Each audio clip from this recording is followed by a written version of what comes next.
Olá, queridos, boa noite.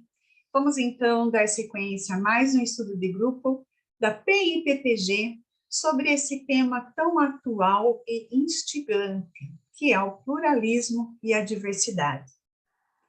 De acordo com o dicionário Google, pluralismo traz no sentido amplo o significado e o reconhecimento da diversidade.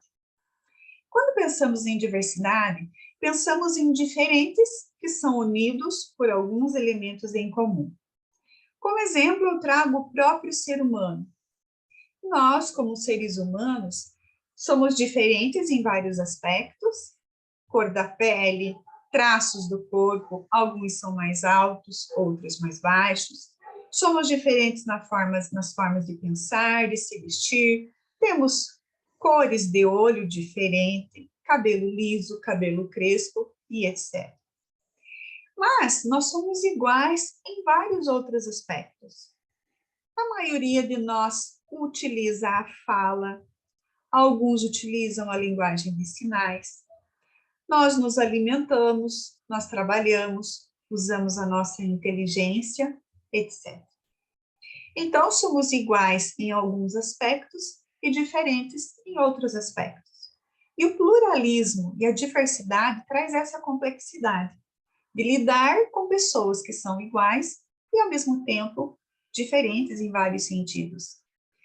Uma das questões intrigantes da diversidade são as convicções. Cada ser humano é dotado de ter as suas convicções. O que é uma convicção? Uma convicção é a crença ou a opinião firme a respeito de algo, baseado em razões de fórum íntimo. Muitas vezes, aqui não adianta ter provas concretas de que aquilo que a pessoa acredita ou de que a sua convicção não é verdade. Eu trago dois exemplos de convicção. O primeiro envolve a teoria do terraplanismo ou da terra plana. Essa teoria foi refutada há mais de 2000 anos pela ciência. Mas uma pesquisa aponta que só no Brasil existem cerca de 7% dos brasileiros que acreditam que a Terra é plana. Isso é aproximadamente 11 milhões de brasileiros. O segundo exemplo é a questão da ufologia, que é um ramo de pesquisa sobre OVNIs e extraterrestres. E uma pesquisa registrada no Senado Federal mostra que cerca de 30% dos brasileiros acreditam nessa teoria, e há evangélicos nesse meio. Vejam, queridos, aqui eu apenas citei dois temas atuais que tratam de convicções. Tá, e aí você pode pensar, mas tem os satélites que provam que a Terra é redonda, tem as naves espaciais que estão pesquisando outros planetas e provam que a Terra é redonda, outras pessoas que foram para a Lua e provam que a Terra é redonda. Pois é, nada destas provas concretas alteram a convicção dos terraplanistas. E assim, muitas pessoas que não acreditam na ufologia podem falar a respeito de que não existe prova concreta da existência de extraterrestres. E isso não impede que pessoas tenham as suas convicções a respeito de acreditarem em OVNIs e extraterrestres. O fato, queridos, é que nós teremos ao nosso redor pessoas que terão convicções totalmente diferentes das nossas com relação aos mais variados temas. Como, por exemplo, o que é uma família? Quem é Deus ou como ele se comunica e se expressa? Convicções diferentes sobre política, sobre igreja. Qual é a igreja que salva? Será que existe uma igreja que salva? Convicções diferentes sobre economia, time de futebol, sexualidade. E aqui, queridos, eu citei alguns temas. Mas expanda esses temas para os demais que você puder imaginar, como, por exemplo, a questão da alimentação. Vegano ou alimentação normal? Com glúten ou sem glúten? Vejam, queridos, existem as mais diversas convicções disponíveis na nossa atualidade. Por que nós precisamos pensar nessa questão de convicção? Porque não adianta nós entrarmos em uma discussão ou embate com pessoas a respeito do tema A, B ou C. São convicções que as pessoas têm. Dificilmente nós iremos mudar essas convicções. E aqui nós entramos na primeira lição do estudo de hoje. Qual é, então, o nosso papel diante do pluralismo e da diversidade? Primeiro, o nosso papel é respeitar. Então, vejam, queridos, eu não preciso concordar com a convicção do outro a respeito do tema A, B ou C. O meu papel não é mudar o outro e também não é rejeitar o outro. O meu papel é respeitar o outro. Respeitar é igual tratar o outro com atenção e consideração. A Bíblia nos traz algumas bases para a questão do respeito. Por exemplo, em Efésios 4, Paulo diz assim: eu rogo, pois, ao Senhor, que andeis como é digno da vocação que fostes chamados, com toda a humildade, mansidão, longanimidade, suportando-vos uns aos outros em amor, procurando guardar a unidade do Espírito pelo vínculo da paz. Nós somos chamados a ser vínculo da paz e não da guerra. Por isso, nós não precisamos brigar ou querer obrigar as pessoas a terem as convicções que nós temos, a terem as crenças que nós temos a respeito de temas A, B ou C. Um outro texto na Bíblia nos chama para o respeito, que está em Gálatas 5, do 20 ao 23, que fala a respeito das obras da carne. Nesse texto, Paulo diz que as pessoas que vivem pela carne são promotoras de inimizades, rivalidades, ira, partidarismos e discórdias, são um contraste com os filhos de Deus. Os filhos de Deus precisam viver de acordo com os frutos do Espírito Santo, em amor, em alegria, em paciência e em bondade. Nesse contexto, queridos, nós precisamos lembrar que nós não convenceremos o outro de algo. Esse não é o nosso papel. O nosso papel é outro. O papel de convencer é do Espírito Santo. E isso está escrito em João 16, do 7 ao 8. Está escrito: quando o Espírito vier, ele convencerá o mundo do pecado, da justiça e do juízo. Com estas três bases bíblicas para o respeito, nós podemos então traçar uma missão para nós nesse mundo plural, nesse mundo de diversidades. A nossa missão não é convencer o outro de algo, mas sim tolerar, suportar, como diz a palavra, e ser o vínculo da paz, vivendo como filhos de Deus e dando os frutos do Espírito. Fácil?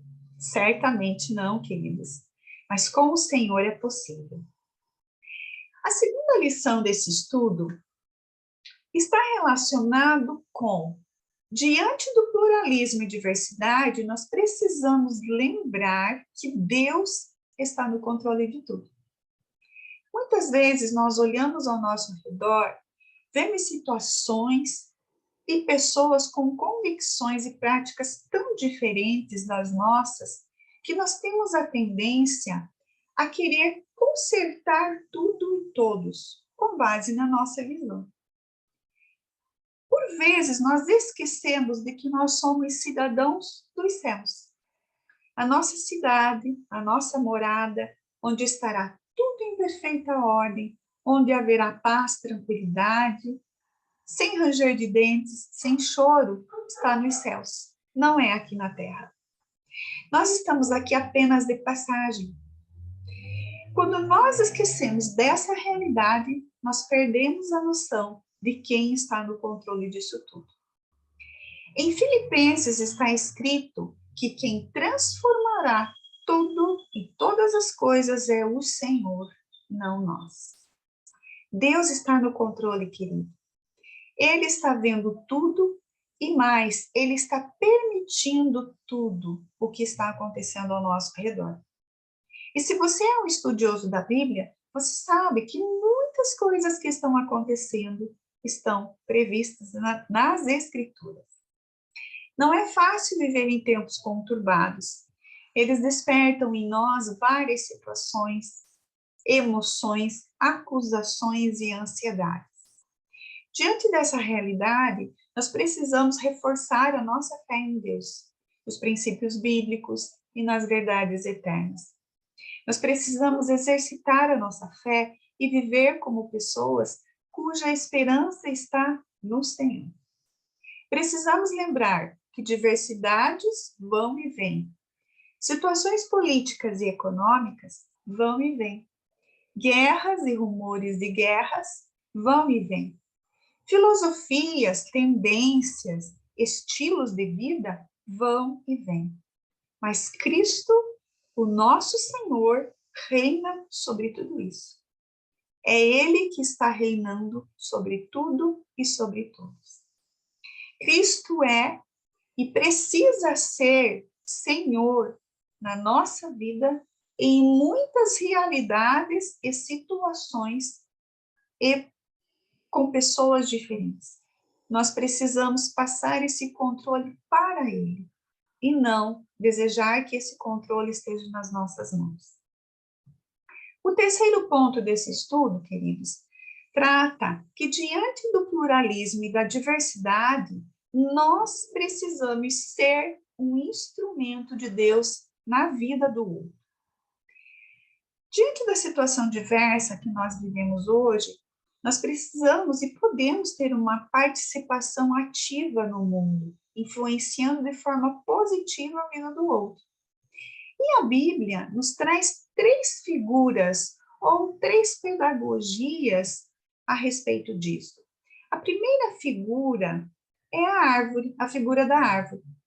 A árvore é reconhecida por sua capacidade de absorver gases nocivos do ambiente e oferecer em troca oxigênio, sombra, abrigo, frutos ao mesmo ambiente que lhe é nocivo. A árvore é reconhecida por proteger encostas, rios e mares. Você consegue imaginar o mundo sem árvores? Eu não consigo. A árvore na Bíblia é expressa em no mínimo 3 textos, nos Salmos, Gálatas e Apocalipse.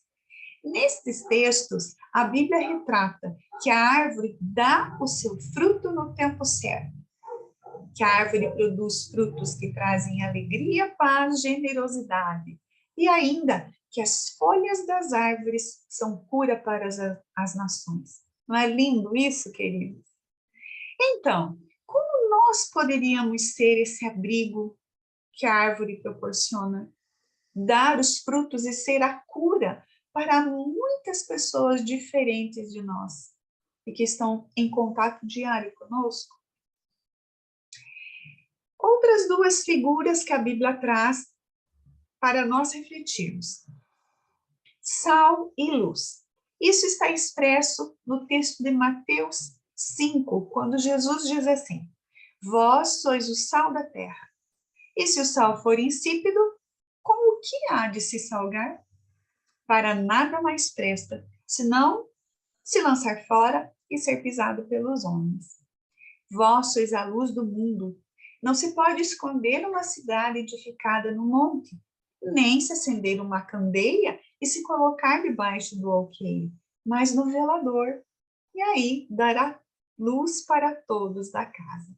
Assim resplandeça a vossa luz diante dos homens, para que vejam as vossas boas obras e glorifiquem o vosso Pai que estás nos céus. Esses 2 textos são fantásticos, queridos. Pense, quantas pessoas ao nosso redor estão com as suas vidas apodrecidas e sem sabor? O sal não faz toda a diferença nesse processo? Com certeza faz. E você e eu podemos ser o sal na vida de muitas pessoas. Quantas pessoas estão ao nosso redor vivendo em trevas que não conseguem ver um ponto de luz para um problema seu? Quantas pessoas estão vivendo uma situação difícil, estão envolvidas em uma filosofia, um estilo de vida que adotaram, que os colocou numa situação ruim. A luz, nesses casos, não seria uma esperança para essas pessoas? Com certeza. Então, nós podemos ser a luz, essa luz para a vida dessas pessoas. Então, nesse texto de Mateus, nós podemos ver uma vocação que Cristo nos dá. É a de ser esperança nesse mundo de diversidades, nesse mundo de pluralismo. Um mundo que nós vemos o sofrimento ao nosso redor. Pense nisso, queridos. Nós temos um chamado de Cristo em ser a diferença no mundo e nós precisamos lembrar disso. Então, queridos, nós somos chamados para sermos conhecidos não pelo ressentimento, pela raiva, inimizades ou indelicadezas de nossa parte para com o outro, para com aquele que é diferente de nós, para com aquele que pensa diferente de nós. Nós somos chamados para sermos conhecidos por feitos honrados, pela paciência, gentileza e generosidade da nossa parte, com pessoas diferentes de nós. E assim nós mostraremos quais são as práticas de pessoas que fazem parte da família de Deus aqui na Terra. Em 1 Coríntios 13, fala a respeito do amor. Nós precisamos aprender a tolerar aqueles dos quais nós discordamos profundamente, porque o amor que nós temos em Cristo não insiste para que o outro seja da nossa maneira, o outro haja como a gente acha que ele deve agir. Antes, o amor suporta e tolera tudo, enquanto espera o dia em que veremos todas as coisas de forma clara e completa. É desafiador, não é mesmo, queridos? E agora, para encerrar, fica 3 questões para vocês refletirem aí no grupo.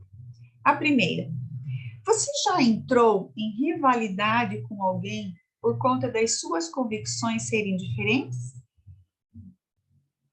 Segundo, você acredita que Deus está no controle de tudo? E se sim, como você age a partir disso no seu dia a dia com quem é diferente de você? Terceiro, como você pode ser um instrumento de paz neste mundo de diversidades? Anotou aí, queridos? Então, eu deixo vocês para essa reflexão com o grupo e voltamos numa próxima oportunidade, ok?